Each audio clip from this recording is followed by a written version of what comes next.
You're watching the Autos 360 Network.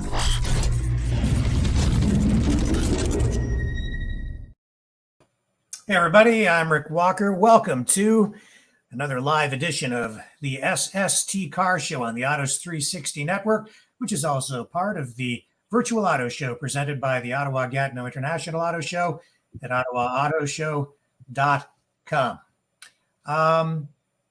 Today, we're going to take a step back a few days to take another look and really offer our first impressions of the new Corvette Z06 and Z07. And a special guest will be joining us, Ryan Walker. Stay with us.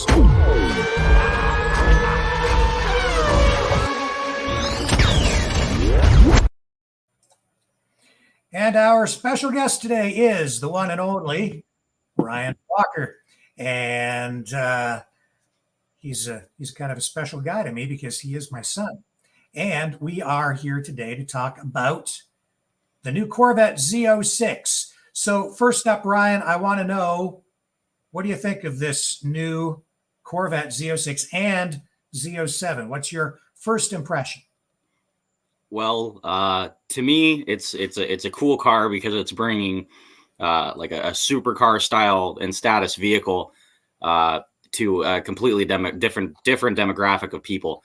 Typically, the standard person couldn't afford to spend like upwards of $300,000 to drive around in something like a Lamborghini or a Ferrari. But with something like this, you know, it's an attainable price range for somebody who wants a supercar. Right. Do you know what these things are going to sell for? I think they're just around just over $100,000 or something like that, right? About 130, 150, something like that. I've heard a bunch of different numbers. I know in the States or something, like the base price is supposedly around $80,000 to $90,000, but you'll deal with dealer markups immediately when they come out, and you'll be paying through the nose if you decide you want one of these things within the first year.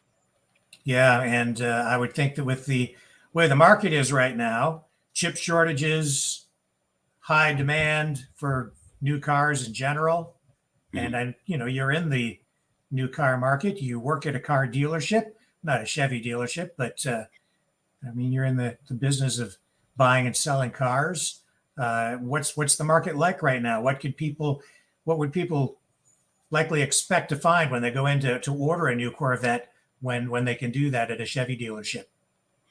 The biggest thing would be is you're going to have to wait, essentially. Stuff like a Z06 or if you were to order something like a Z07 package, more than likely will not take a top order versus somebody who's ordering, maybe a regular truck or something like that. So I imagine it's going to take a long time for these to actually roll off the production line and then into customers' hands and whatnot.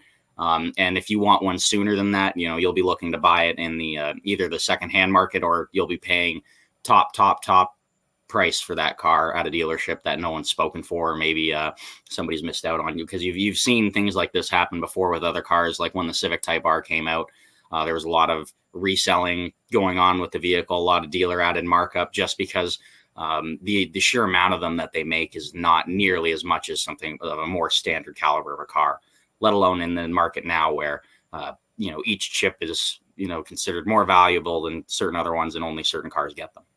And so that price point that we're hearing, it's probably somewhat irrelevant, because these things are going to be in high demand with car enthusiasts, sports car enthusiasts, Corvette enthusiasts. That's going to jack the prices up, wouldn't you think? Yeah, more than likely. Like I was saying, it's like your resale market will be crazy on them.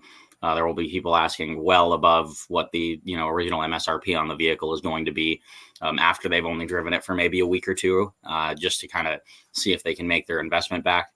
And then, as well as, like I was saying, if you have one that's say somebody's put a bunch of deposits on a few different Corvettes, and then whichever one shows up first they take, that can leave a few sitting at a dealership that would be ready on the lot to roll, but they'll put very high markup immediately on there so that they can also stay competitive with the resale market and make their money too. Right. So in your experience as a car salesperson, what would Chevrolet likely do in a situation like this? Will they restrict supply on purpose, or will they only provide these initially to people that they think won't buy them as a speculative investment, something that they're just going to turn around and flip? I'm not too sure.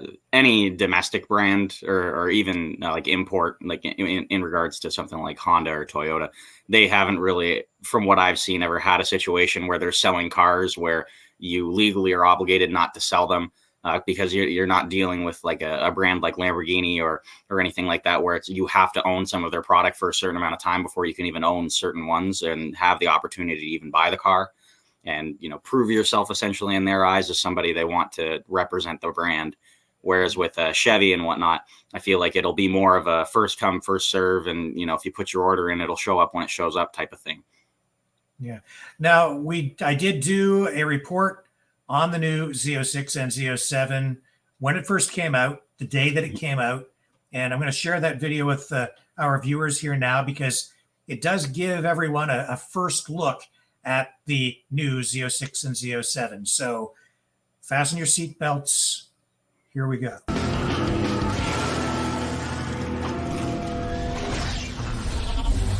Hey everybody, I'm Rick Walker. Welcome to another episode of the SST Car Show. We have a lot of stuff to share with you today, but first up, General Motors Chevrolet has unveiled the all-new Corvette Z06. Here's our first look.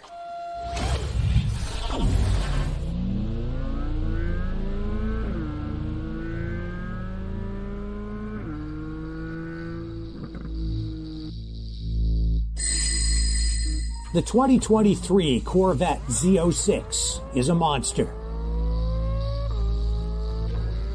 It's equipped with a 5.5-liter double overhead cam V8 engine. It's the most powerful naturally aspirated V8 engine ever produced, cranking out 670 horsepower.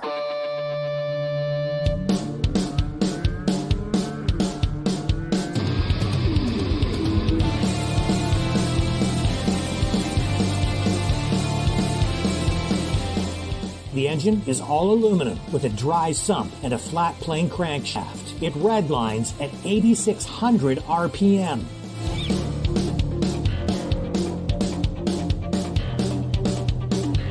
The engine is derived from the C8R Corvette race car. It will propel the new Z06 from 0 to 60 in just 2.6 seconds. All the power is transferred to the pavement through an 8-speed dual-clutch transmission. The new Z06 has a wider stance than the Stingray.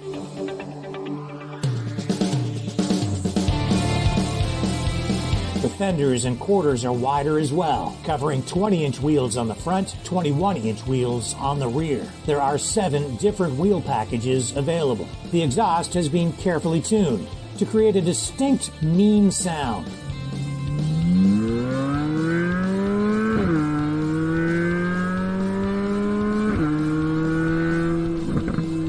That is not only heard outside, but is actually reflected back into the cabin. It connects the driver in an organic way to the machine. The aerodynamics have been improved. The front bumper is more aggressive. Special attention has been given to functional air scoops to enhance engine cooling. But wait, there's more. You could actually upgrade to the Z07 performance package. That will get you magnetic ride control, and you get Michelin Sport Cup 2R ZP tires. The Z07 performance package also gets you more carbon fiber and reduced weight. Official pricing has not been revealed yet, but expect these to sell for around $90,000 US to start. Rick Walker, SST Car Show News.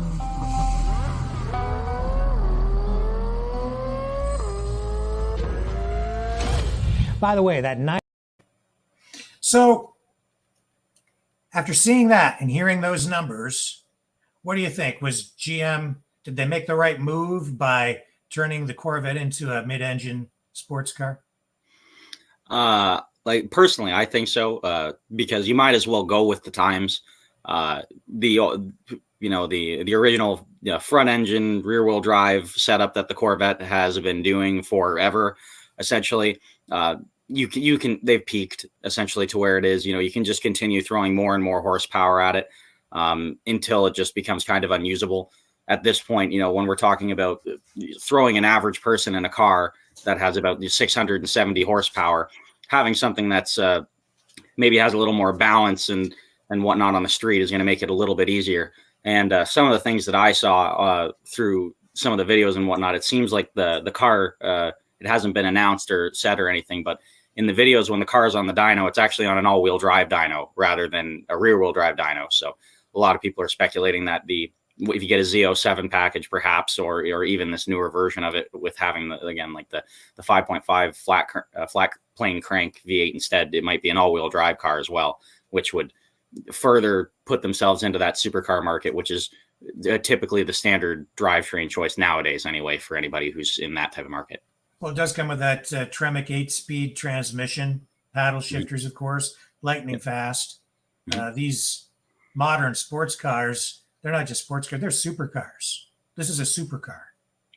Yeah, it's not your Dodge Challenger, Scat Pack, whatever you threw at it, and you're getting a little bit of boost on top of a stock motor. This is a lot of race car technology put into something that you're going to drive on the street. And the fact that Chevy can come out and say that it's a race car for the street, in their advertisement campaigns means a lot, because there's a lot of liability that goes behind that. So they really mean it. Yes. And it is the most powerful production naturally aspirated V8 engine ever produced. Yeah, for a production car, yeah. Yeah, and Redline, well, it revs up to 8,600 RPM, just shy of 9,000 RPM. Yeah, that's pretty crazy, especially for Chevy. When you're dealing with your standard LS stuff, where you're maybe going to 5,000-6,000 RPMs on a standard everything, mind you, versus if you were to look into something like a Honda, which you can easily send to 9,000 RPMs without a skip of a beat. And it does have a unique sound, and the sound in that video that we just ran, that is actually the sound of the engine. Yeah, that's what you get with a high revving V8. Well, 8,000 RPMs on a V8. That's what sounds like an F1 car. The other cool thing about what they've done is the engineers did put a sound reflector on the exhaust tips to reflect the sound of the engine back into the cabin. What some car companies are doing these days, well, almost all of them, is they'll actually generate artificial sound that they're pumping through a sound system back into the car to make you feel like you're having this sort of organic connection with the car.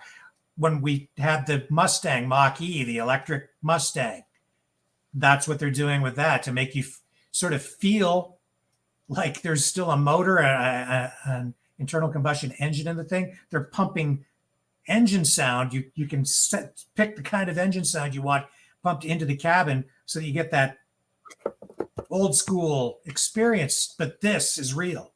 They're pumping that sound back in so that you feel connected to the motor. And that's important, because when you're driving, when I'm driving, I'm listening to the motor. I really don't like to drive with the radio on. I want to hear that engine. I want to hear it revving. I want to know what the car is doing. Yeah, for sure. And that's the experience you want when you buy a car like that. If you want to drive around and not make a bunch of noise and just get from point A to point B, buy something basic, buy an SUV to drive around, buy an electric car so that you don't make any noise. But if you want something that, you can hear the exhaust, feel the car, feel the rumble, actually enjoy driving something yourself, you want that out of a car. You don't want something that's going to, parade around quietly. Well, I haven't had a chance to drive one of these yet. I hope at some point I do get a chance to drive one. It does have a wider stance. It's 3.6 inches wider than the Stingray to accommodate massive 345 series rear tires and more airflow through the side vents. What do you think of that wider stance? Do you think it looks better wider?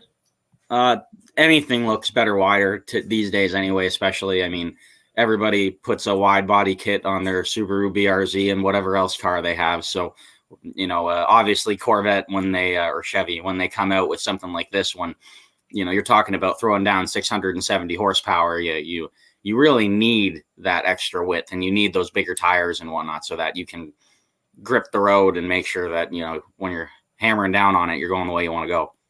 Yes. So it does have these unique front and rear fascias, which is a first for the Z06. The front fascia is designed so that it optimizes the Z06's cooling. They have actually a number of heat exchangers strategically placed. In fact, I think there are 5 of them placed throughout the vehicle for maximum cooling. And that rear spoiler can be configured. And I think that it also adds something to the look of the car. What are your impressions on that? Like you're talking about all the carbon that you get from going to the Z07 package, like having. Well, I'm talking about the vents. I'm talking about that rear spoiler, the overall look of the car. Yeah. Do you like it? Yeah. Like I like the look of the car, especially when you get into like the Z07 one, because of the fact that, you get the carbon fiber wheels, all the other, aero that goes along with it, and with all of that extra, the aero that they've added to the car, it puts, I think it was like about 724 foot-pounds of downforce on that car with all that added aero. So that really will, again, keep you right down on the road and whatnot. And of course, carbon fiber looks good on anything.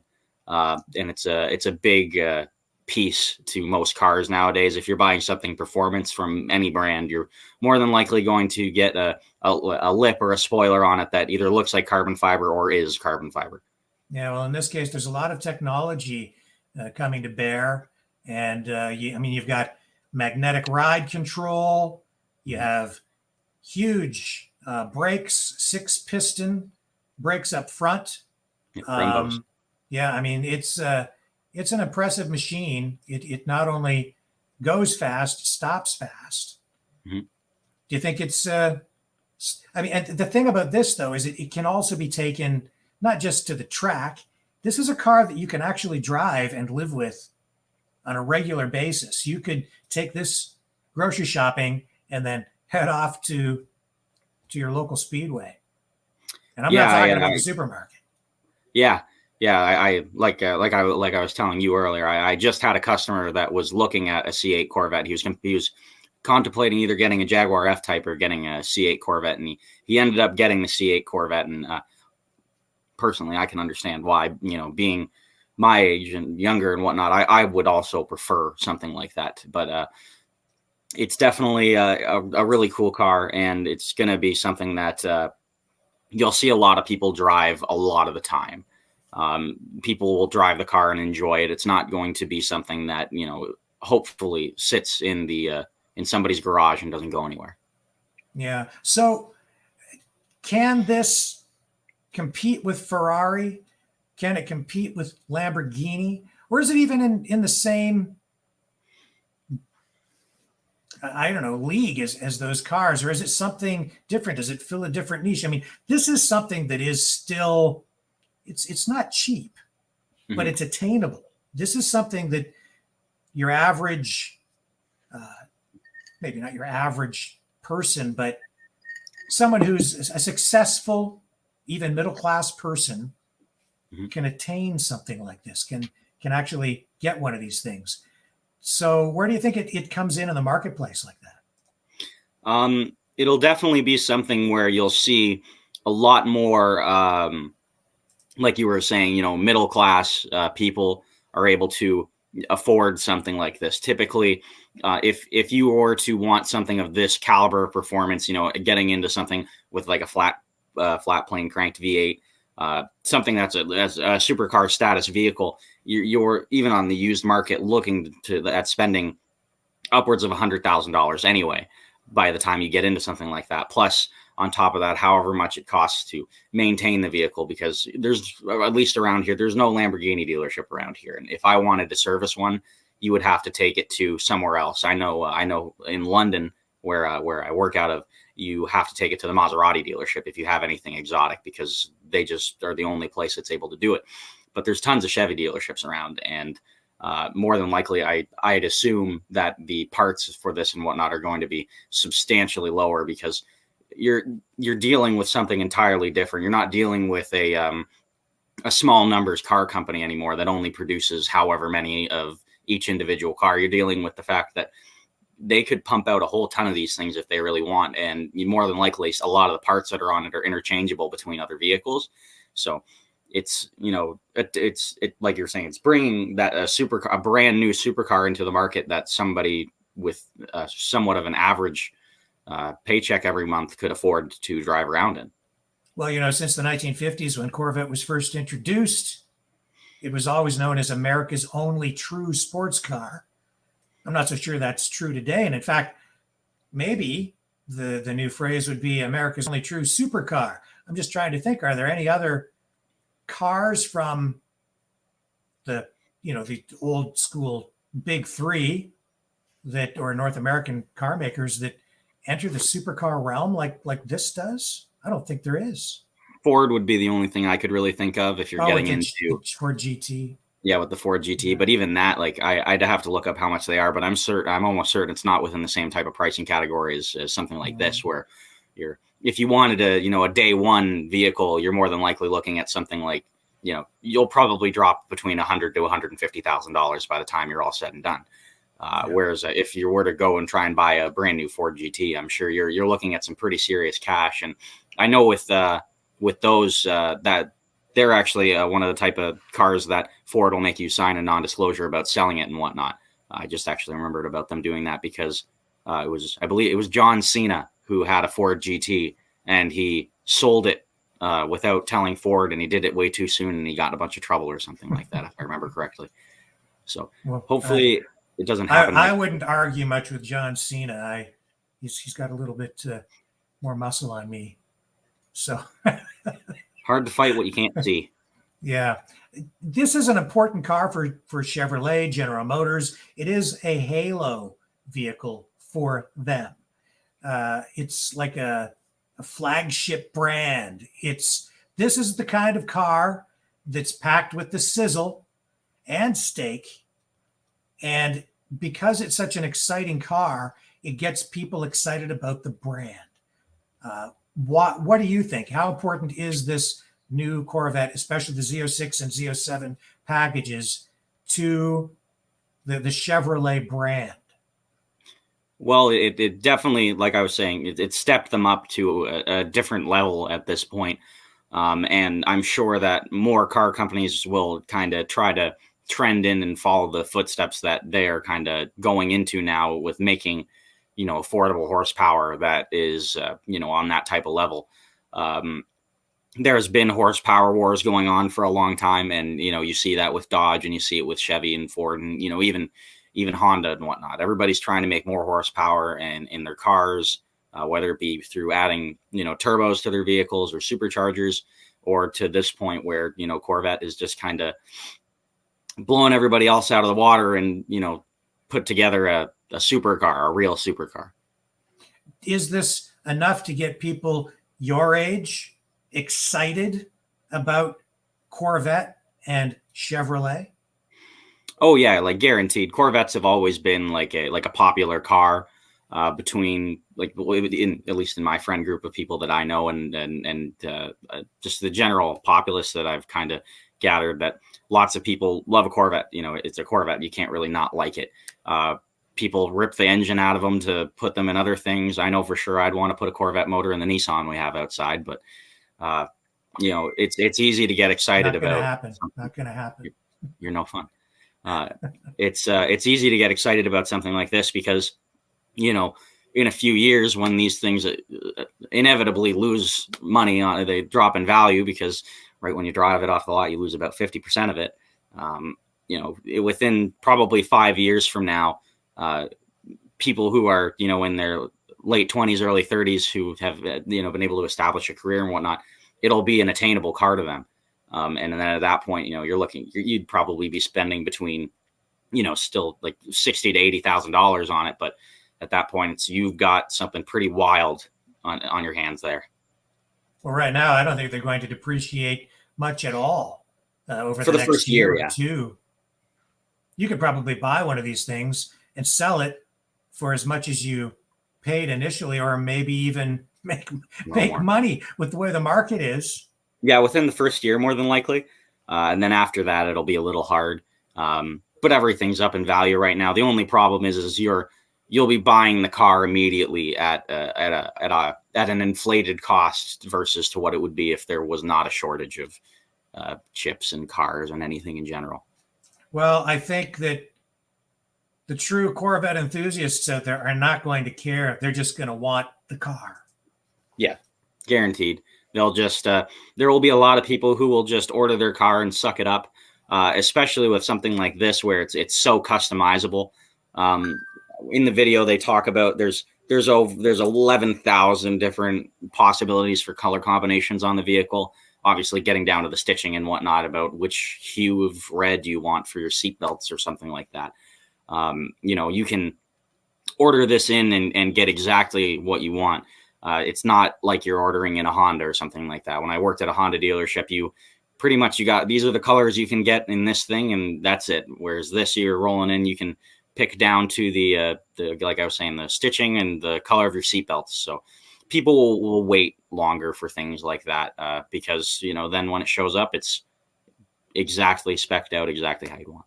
Well, this is sure not your great-great-great-grandfather's Model T, where you could get it in any color you want as long as it was black. I mean, that's what I love about what has happened with the car market right now is you can get all these options, the different colors, and here you are with something that is essentially a supercar, and you can option this thing out. And the other thing that's great about buying a Corvette is that you have this huge dealer network available to you for service, which is something that you don't get if you buy a lot of other supercars, right? So there's support there. Again, making it practical, as practical as a supercar can be. Yeah, essentially. Yeah, I mean, you won't be able to fit too many groceries in it. I can pretty much guarantee that. The frunk on it, I don't imagine is too deep. But if you're a single guy who doesn't need to carry anything around, but maybe your girlfriend and your wallet, you're about ready to roll. Yeah, well, I do love the style. I mean, ever since I was a kid, Corvettes always mesmerized me. I loved the design, the style. Loved the 70s and 80s Vets, the Coke bottle style. That was, for me, that was the Vet that really captured my imagination and inspired me to eventually get the Corvette that we owned at one point. But I think this thing is just so far removed from that. I mean, you look back at those 80s Vets, those things, even the last couple generations, as great as they were and are, this thing has just taken it. General Motors, Chevrolet, they've knocked it out of the park. And would you agree that that's probably because the company these days is really run mostly by engineers and not bean counters? More than likely. There's been a huge influx in the market of having fun cars. For a long time, there wasn't a lot of fun stuff. You'd get a few fun packages here and there, like you could have when you went and bought your Saturn, you could get a red line or whatever, but there was never anything quite over the top past your base model vehicle. Nowadays, you can, like I said, you can go buy a standard Corvette, which is your V8 clunking down the road, still having fun type of car, but you can spend that extra money and get something that's a completely different animal. And you see that in other brands now as well, where they'll have like I was saying with Dodge and whatnot, they have their Scat Packs and their Hellcats and the red eye section of everything and whatnot, where you're not getting a regular car anymore. You're getting something that's above your standard. You're getting so much stuff changed out from your engine to if you're getting forced induction versus being a naturally aspirated motor at that point, or even getting down to when you buy something like a Type R now, it's a far ways away from your standard Honda Civic. It's got a completely different engine and transmission setup in it at that point.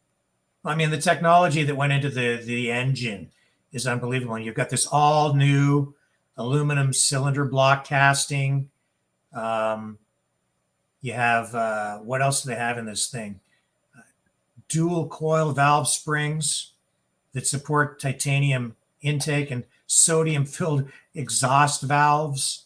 Um, It's there's got titanium rods and forged aluminum pistons in it too. yeah. But yeah, I think the one thing that is a downside to the car company being ran by engineers is a lot of them don't think about what it's going to be like to work on and what it's going to be like to service.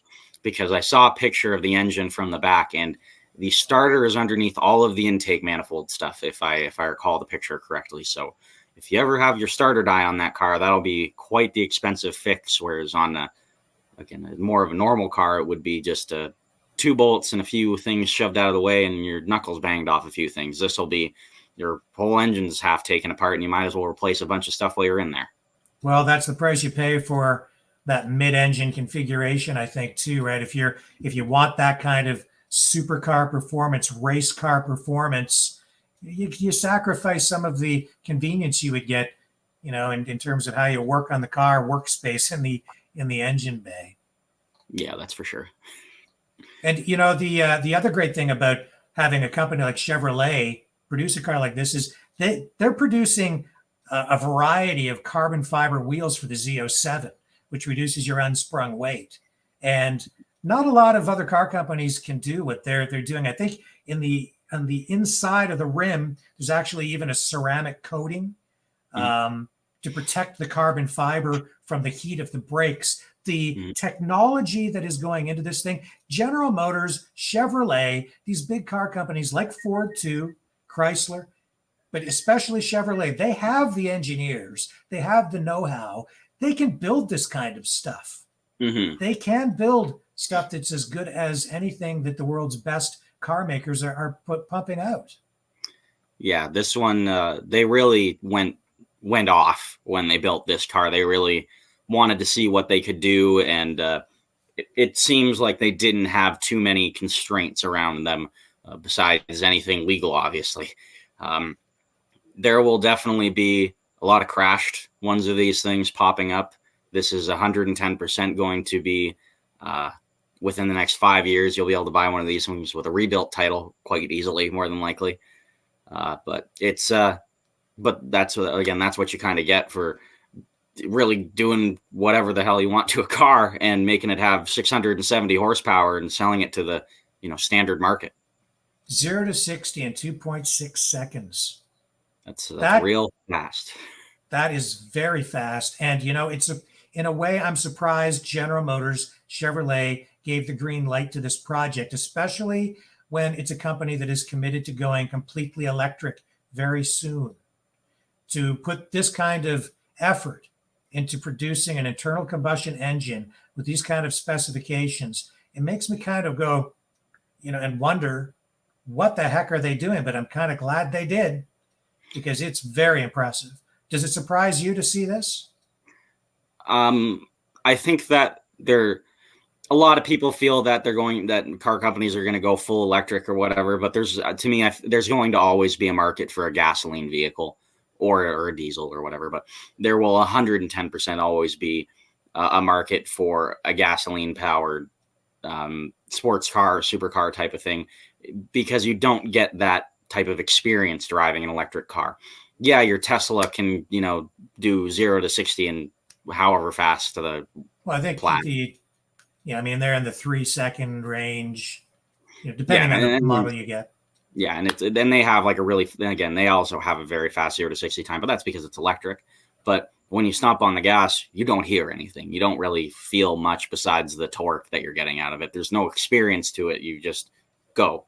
Whereas something like this, you hop in, you start it up, the car shakes, it rumbles, it makes your neighbors mad at you for starting it up. You take it down the road and, everybody knows you're going down the road. Every little kid looks at you and freaks out and screams, "Oh my gosh, there's a Corvette." It's a different experience than going down the road in an electric car. And that's, it makes sense to still have something like that available to people, because you don't always have to. They're going to come out with that electric Corvette soon. And I I mean, 0 to 60 in 2.6 seconds. They'll best that. They will make it even faster. Yeah, and I'm sure that that'll be a cool car in and of itself. But like I said, it's not the same thing. It's not gonna give you that same experience. At least for me, I found in the many electric cars that I've gotten to drive and experience and whatnot, I still have a billion times more fun when I hop into something that's, even a quarter as fast, but it's got an exhaust on it and it's lowered a little bit, and it's just like driving around in a little go-kart. I may only be doing 60, but I'm having a whole lot more fun than the guy in his Tesla. Hmm. Do you think there's enough prestige associated with this Corvette, the Z06 Z07 versus? I mean, to me, I guess it's still a different market. The performance, the numbers, the specifications are in line with supercars, but they're still kind of going after a different market than a Lamborghini buyer or a Ferrari buyer, right? Yeah, it'll be a you're not going if you buy a C8 or sorry the Z06 version of this or the Z07, you're not going to play well with Lamborghini owners and Ferrari owners if you go to a Cars and Coffee. They're just going to kind of make fun of you because you didn't spend, $500,000 like they did to get an Aventador or something like that. And Will they actually make fun of you to your face, or do they just do it behind your back? Well, it depends on how you look when you walk up to them. But they're trying to reach into that supercar market, but it doesn't hold the same type of prestige as like a Lamborghini or a Ferrari and whatnot, just because the stigma in general media and the media with that car. I think the word we're grasping for here is exclusivity. It isn't just about the performance numbers; it's about exclusivity, right? What club do you get to join? Yeah, and I don't think you'll be able to be in that same club as somebody who's rolling around in an Aventador. They're not going to look at you the same because of the fact that your car didn't cost you $500,000. It probably cost you about $100,000, and that's but you still get a lot of street cred with this thing, and I think that there's an elevated level of respect that you would get. A regular Corvette does that for you and whatnot. And this will be on a completely different other level, essentially. The only thing that's kind of that makes it a little harder is you'd really have to know that it's a Z06 or a Z07 package rolling down the street to know that it's that crazy one, because of the fact that they have your standard basic version of this car that isn't quite as wild. If you didn't know any better or haven't really had the experience, you might have a hard time differentiating it. And then at that point, you're talking about, maybe I think it's a $60,000 car versus, spending around $100,000. So it won't pull that same type of thing as the wow factor for people who are concerned about how big your bank loan is, essentially. And what about going up against something like a Nissan GTR? That would definitely be within more of a similar range of people buying them, I'd say, because a GTR, again, that's a fairly attainable vehicle for the middle class type of person who wanted to finance something like that. But of course, again, your Corvette will be brand new versus maybe a used GTR and whatnot. But again, because the GTR kind of has that sort of high performance Japanese import feel, or it's in that niche, but it isn't. It really is a supercar. To me, that's closer to what this new Corvette is. Yeah, the GTR is definitely like at this point it's a little out of date. They could really use a more of an update on their car. They've now done the 400, and I think the GTR should be kind of next in line to get something changed up so it can stay a little more with the times. The GTR, like in my circles anyway, has always been kind of known as that car that you can buy from the factory that's quite fast, and then with a little bit of money and knowing a few people, you can have a 1,000 horsepower car for not a huge amount of money. And then at that point, that's where a lot of that more of a high performance tuner stigma kind of comes in. Whereas with something like the Corvette, you're always dealing with the, midlife crisis dad with the white New Balances and the jean shorts at the Cars and Coffee. It's a different breed of person who, kind of goes after that car. And I feel that the new C8 is going to draw in a different type of people than it usually would have drawn in versus if they were to stay with that front engine, rear wheel drive type of setup. Well, I was impressed with just, the new C8, the mid-engine configuration. And then, now we've got the Z06. And now, on top of that, if that's not fast enough for you, you have the Z07 performance package. And I mean, that comes with the carbon fiber aero package with that larger front splitter, front corner dive planes, the rear wing and underbody strakes to enhance the downforce, the aerodynamics. It comes with a unique FE7 suspension with that magnetic ride control we mentioned. It has those Michelin Sport Cup 2R ZP tires that were developed specifically for this car, the Z06. And you get those carbon fiber wheels, which reduce your unsprung mass by 41 pounds. Yeah, and that's a real easy way to help your car go a lot faster. Obviously your unsprung weight is the biggest thing that most people look at when they're trying to, either get a faster quarter mile time or even just a faster lap time. So it's definitely cool because this car, they obviously put a lot of thought process into weight and handling dynamics and whatnot, which usually when you're thinking about a Corvette, you're not thinking about a lightweight vehicle. You're thinking about something that's pretty heavy going down the street. And again, this is even more track oriented than most other Corvettes than I've ever really seen. They tested this one a lot on like the Nürburgring and whatnot, whereas typically I don't think Corvette really or Chevy in general spends too much time there. That's typically something you'll see more out of Euro cars and Japanese import style vehicles. So it's cool to see them taking a different approach to building something like this. Yes. Well, I mean, it is a halo car for Chevrolet. It is an important vehicle for them. There has been a lot of excitement around this. And a car like this, as we've mentioned already, is important because it sort of sets the bar for the entire company. It generates all that buzz, the excitement around the entire brand. You used to say, race on Sunday, sell on Monday. Well, with a car like this, you keep that excitement going all the time. It is important. So it's really cool to see Chevrolet, General Motors producing something like this. I'm really glad they've done it. I'm impressed. And any final words? No, I think we kind of got to cover everything. Like I said, it's like you were, as you kind of were saying as well. It's just it's a different car. I'm excited to see what it ends up being like. I'm excited to see how much people end up having to pay for something like this.